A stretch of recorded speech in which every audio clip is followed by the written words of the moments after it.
Go on, Jan. Read it to us, said Septimus, like a couple of children waiting to be read their bedtime story. Beetle and Septimus looked expectantly at Jenna. She laughed. Okay, but I'm not doing an Aunt Elle's voice. A chorus of disappointed protests filled the hut. Well, I'm not, so there. Here goes. I was 9 years old. I was playing with my sister in my grandmother's house, and we had a fight. I pushed her. She pushed me and I fell through the glass. I know that now, but then I did not know what had happened. All I knew was that suddenly I was no longer in my grandmother's little house beside the sea, but in an octagonal room full of dark, heavy furniture. I was terrified. When at last I dared to venture out of the room, I found myself at the top of a long, winding staircase. I went down and came to the strangest place you could ever imagine. A great hall full of candle smoke, filled with many people, with different ways of speech and strange dress.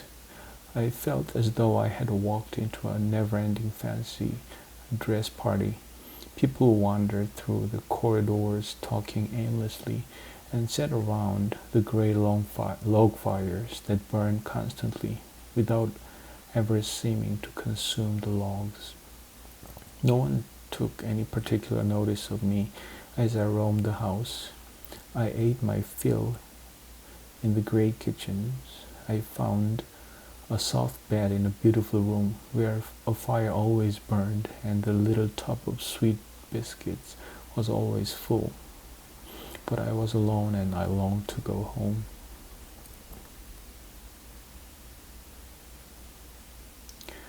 There was a great door that opened into the house, but a visitor was a rare event. Some came to stay and bide their time, but most came searching for lost loved ones, although I do not recall them finding any. I was surprised that so few already there wanted to leave the house of Oryx. I do recall one young woman wearing a beautiful white fur cloak. She wanted to go, but she took pity on me and gave up her place on the dragon chair in the checkerboard lobby by the door. She said that I was but a child and should leave as soon as I could, that no matter what time I went into, I was young enough to adapt. And she was right. I will forever grateful to her. So I took her place on the chair, sitting between the carved dragon heads, my feet resting upon the tail. I waited for many long weeks, while she brought me food and kept me company. She told me stories of ice palaces and snow-swept plains, sleighs and rows of ice, until even in the heat of the candles that burned day and night, my knees knocked with the cold and I shivered inside my woolen cloak. At last my chance came one morning when there was a loud knock on the door. To my surprise, a little man jumped out of the pillar beside where I was sitting and ran to the door. Waiting outside were a man and a woman. The doorkeeper would not let them come in, and as the door began to close, I took my chance to run out. Much to their surprise, I realized now, amazingly lucky. I do not know why my new mother and father went to the house of Oryx. They would never say. The next thing I remember was traveling across a great pit on a narrow bridge that swayed in the wind. My new papa led the horse while I rode, sitting in front of my new mama. Later, mama told me she had closed her eyes in terror as we crossed, but I was wide-eyed with excitement. There was a full moon rising through the mists below us, and we were so high that I felt as if we were flying among the stars. They brought me here to the castle and were kindness itself. I grew to love them as much as I had loved my mother and father, but always at the back of my mind was the question, what happened to me? I did not realize that I was in another time for many years until a traveling storyteller told a tale about the House of Forex, and I knew she was telling no story but the truth. I found her and told her my own tale. She told me that the House of Forex is a place where all times do meet. You can only leave when someone arrives, and then you must enter their own time. So when I ran from the House of Forex, I ran into my new parents' time. I believe the only chance you have of returning to your own time is to find the House of Forex and pray that someone from your own time comes to it. When I was a child, I longed to return to my own time, but when I finally understood what had happened, I had already met my dear husband. My adoptive parents were old and frail, and I did not wish to return. This is a good time to live in. You could do much worse, but you are both young, and I can see you are brave enough to try. May Odin and Scotty be your guides. And then Nick has written, I think this is what it says. House of Oryx, here we come. Sounds like Nick, said Septimus. I wonder if they are still there, said Jenna. Only one way to find out, said Septimus. No one found it easy to get to sleep that night.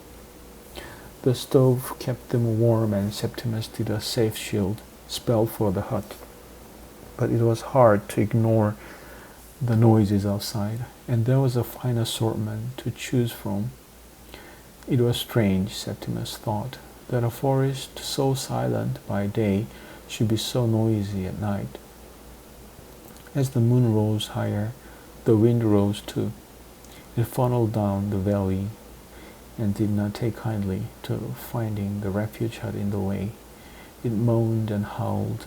It rattled the shutters and shook the door. It ganged up with the trees so that their branches banged and scraped on the little hut's roof and its flimsy walls. Ganged up. There were other noises in the distance, sharp whooping cries and the ululating howls. Ululate means just howl. That made Uller's fur stand on end.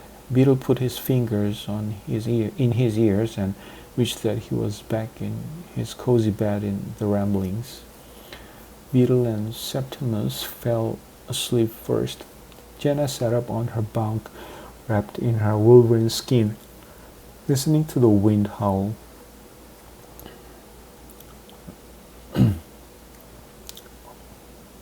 She watched the snow pile up against the windows. The fire in the stove died down, and the hut gradually became cold and dark.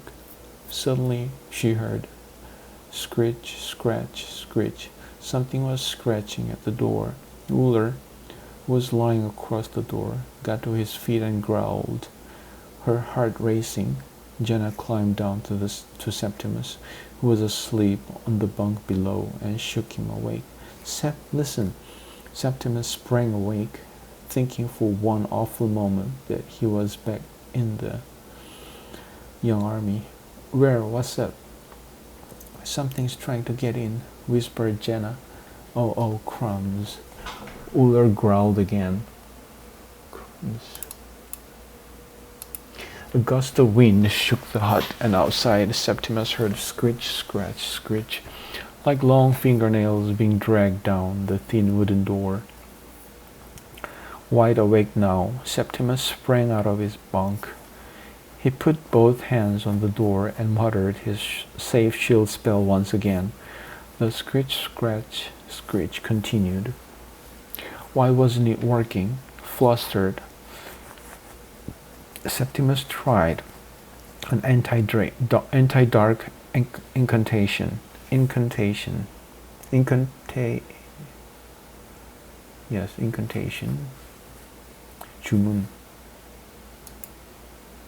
주문이 뭐였더라?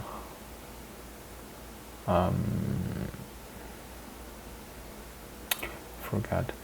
At that, the scratching stopped. Jenna and Septimus listened, hardly daring to breathe. Outside, the trees tapped their branches like long, impatient fingers, drumming on the roof of the hut. But there was no more scratching at the door. Beetle stirred and mumbled in his sleep something that sounded like "Watcha, Foxy." Then, with much creaking of his bunk, he turned over and was quiet again. Uller lay down once more and positioned himself across the doorway. "It's gone," whispered Septimus. "Thanks, Sep," whispered Jenna. She burrowed down beneath the rough hut blankets and her wolverine skin and soon fell asleep. But Septimus lay awake. It wasn't the howl of the wind that kept him from sleeping, or the tapping of the branches on the roof of the hut, or even wondering what dark creature had been outside. What kept Septimus from sleeping was the lapis lazuli stone with a golden Q inscribed into it. Every time he tried to get comfortable, the wretched thing somehow managed to stick into him. Irritably, he delved deep into his tunic pocket and pulled out the stone. It lay warm and heavy on his palm. It was odd, he thought, how the light from the lantern made the stone look so green. It didn't do that to anything else. And then a horrible feeling of dread shot through him like a dagger. It wasn't a trick of the light. It was the stone itself. The questing stone had turned green. Like a transfixed rabbit, Septimus stared at the stone. Elders hurried whispered words at the gathering, spinning around his head like a dreadful nursery rhyme. Blue to get ready, green to go, yellow to guide you through the snow, orange to warn you that over you'll go, then red will be the final glow. Now seek the black, there's no going back. Green to go, that's what it was, green to go on the quest. Septimus lay down and gazed, unfocused, at the rough planks only a few inches from his face, panicky thoughts whirling around his head. The first thought was bad enough. He was on the quest. He was on the quest. The second thought was even worse. If he was on the quest, how were they going to find Nico? But the third was the worst of all. How was he going to tell Jenna? 37. An invitation. Marcia was enjoying being back in charge of the Wizard Tower. As soon as the last of the gathering had meandered off, meander,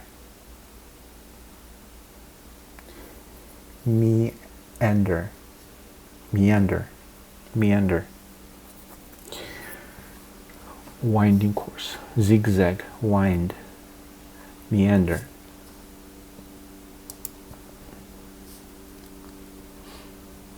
Latin meander, from Greek meandros, the name of a river. It comes from the name of the river. That's winding, zigzag, meander.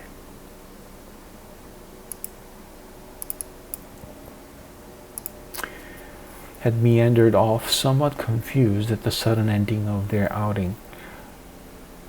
Marcia had inspected the Wizard Tower from top to bottom, checking for any stragglers.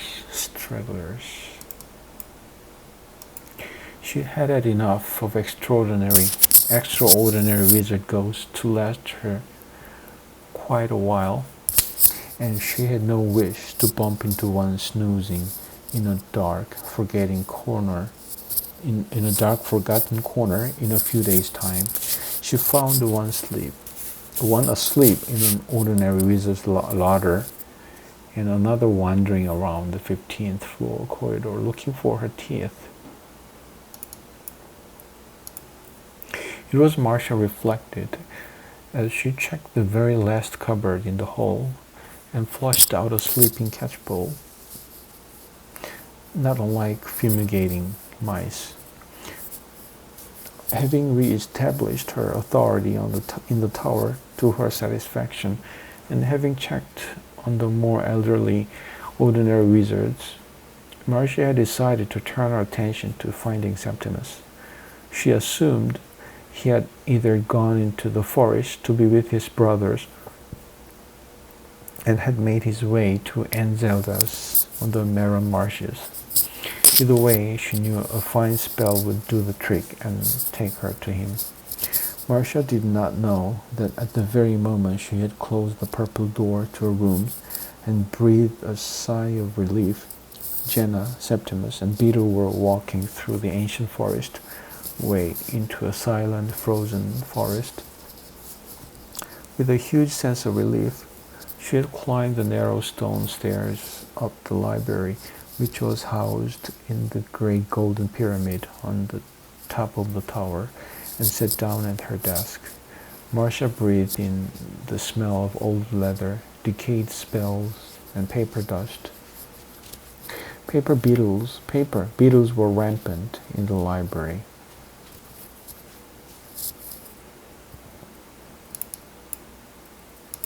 And relaxed. All was well with the world once more. 10 minutes later, Marcia was not entirely sure that all was well with the world after all. Her find would not work.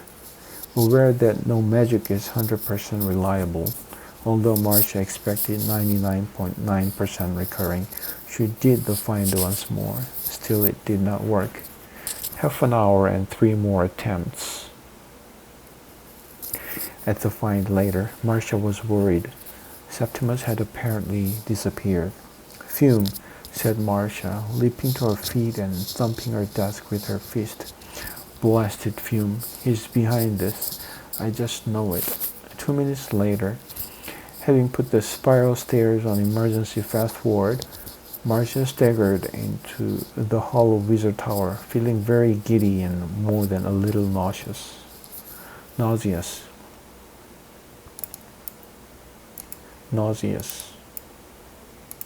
Outside, the cool air revived her, and she strode across the courtyard, the heels of her purple pythons clattering on the cobbles. Straggler. Move along slowly. 나고자. Straggler. Middle English, perhaps from dialect strake. Go. Move along slowly. Move slowly. Straggler.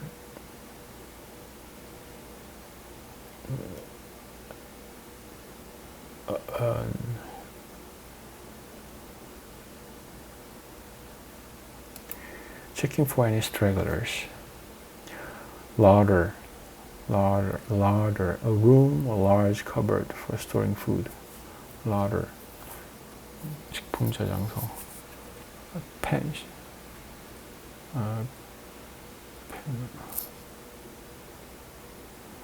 Larder. 식품 저장. A store of meat, from Old French lardier, from medieval Latin lardarium, from laridum, lard.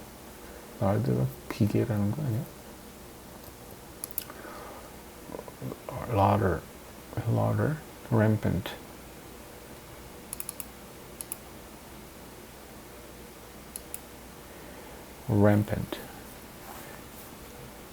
Flourishing or spreading unchecked.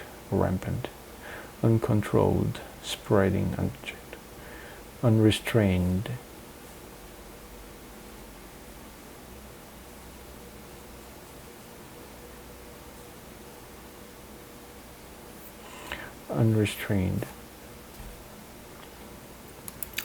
Rampant. Old French, crawling. Ramper, from the original used to scream of the wild animal arose the sense fierce, the current notion of unrestrained. Giddy, whirling and tendency to fall or stagger, 어지러워지란 거지. Dizzy, giddy, dizzy, lightheaded, faint, vertiginous, dizzy, giddy, nauseous,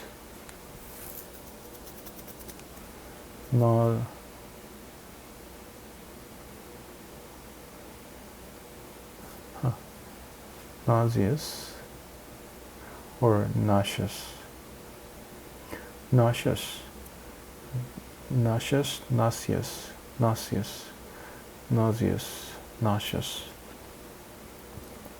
nauseous, nausea, nauseous. 이것도 길이.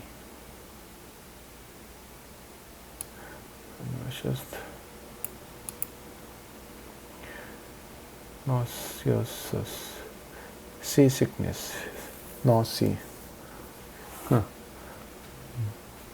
nauseous, seasickness, nauseous.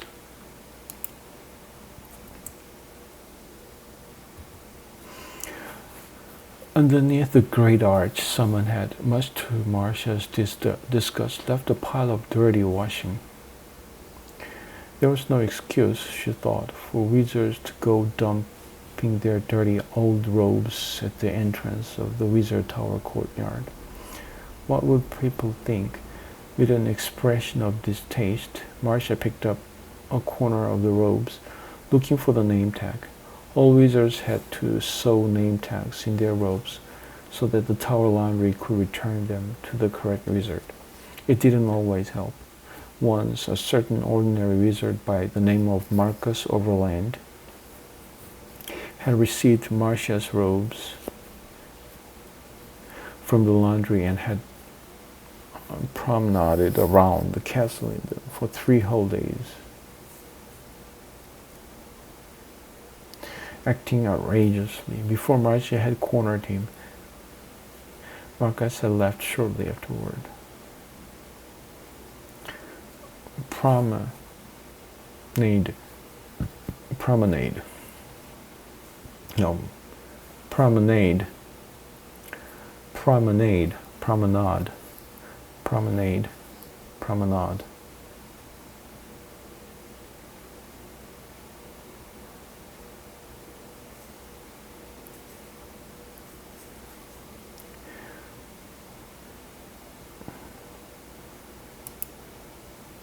Promenade, promenade,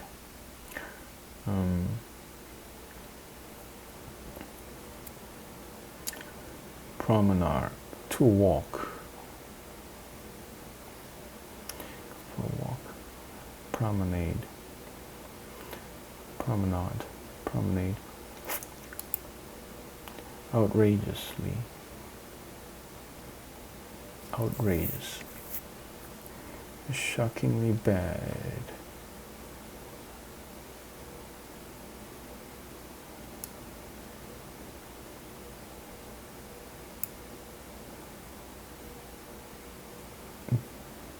Bad.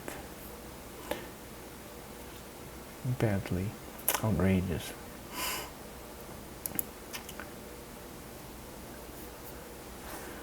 But as Marcia lifted the grubby blue cloth, she suddenly realized that there was a body inside the robes. Hildegard, she gasped.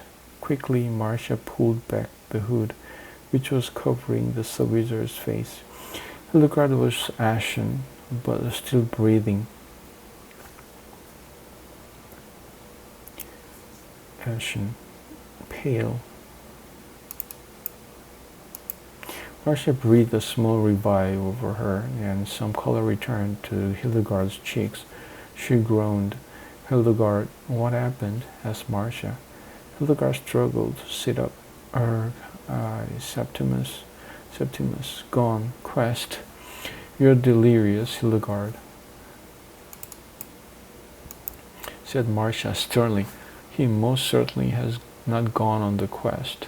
Now you wait here and I will go and get someone to..." "No," Hildegard struggled to sit up, her eyes fixed firmly on Marcia, and she said, very deliberately, "I was inhabited by a thing. It gave Septimus the questing stone. He accepted it, said, 'Thank you.'" Hildegard smiled wanly.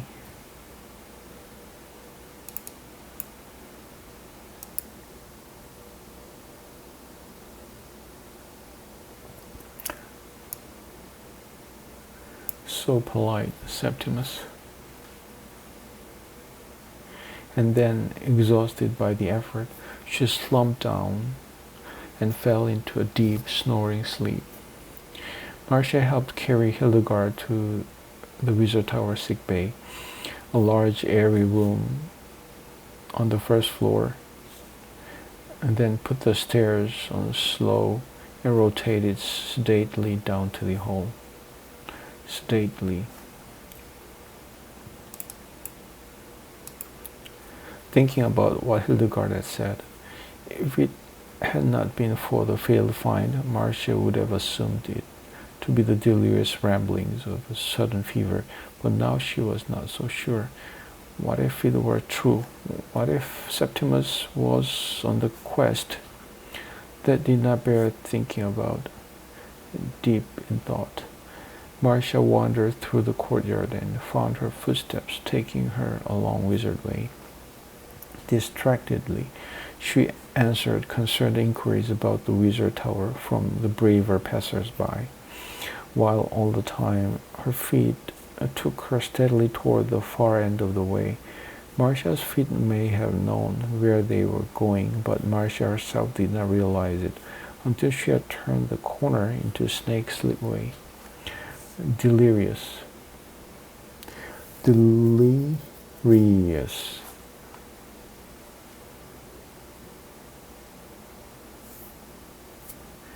Incoherent, raving, babbling, irrational.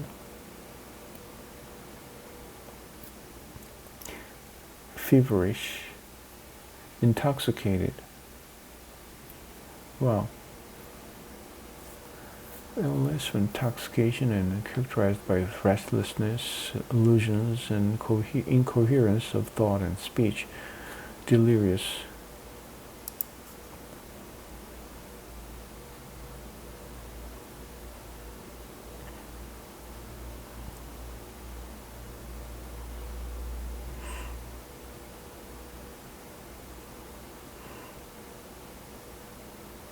혼미한. Delirious. 혼미한. Incoherent, raving, babbling, irrational. Feverish. Feverish, delirious. You're delirious, Hildegard. When? One. Wanly. One. Pale. She was looking wan and blearily eyed. Wan. Wanly.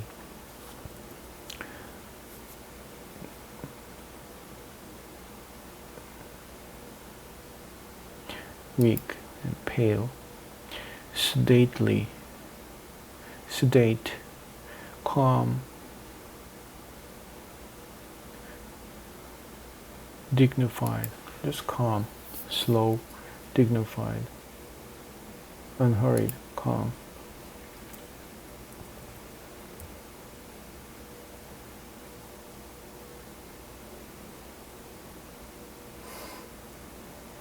Outside the tall, narrow house on Snake Slipway, Marcia took a deep breath and politely rang the bell. She waited nervously, rehearsing a speech.